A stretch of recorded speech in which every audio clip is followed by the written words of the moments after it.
جی ہاں میرے محترم ویورز، وہ لڑکی حالت سجدہ میں اپنے خالق حقیقی سے جا ملی۔ کیا خوبصورت اور عظیم الشان سجدہ تھا۔ وہ اللہ تعالیٰ کا قرب حاصل کرنا چاہتی تھی۔ اللہ تعالیٰ نے اسے اس حالت میں اپنا قرب عطا کیا جہاں ہر مسلمان اللہ کا قرب حاصل کرنا چاہتا ہے۔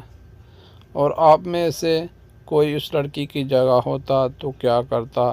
نہایت معذرت کے ساتھ یقیناً نماز کو چھوڑ ہی جاتا، جبکہ زندگی کا ایک منٹ کا بھی بھروسہ نہیں۔ تو دوستو، یہ تھی امان کی طاقت، پر افسوس آج کا مسلمان اس امان کی طاقت سے محروم ہو چکا ہے۔ ہمیں خود کے اوپر غور نہ کرنا چاہیے اور اپنے کردار کے اوپر، اعمال کے اوپر بھی غور کرنا چاہیے۔ تو دوستو، آج کا ٹاپک یہی تھا، دلہن کا آخری سجدہ۔ امید کرتا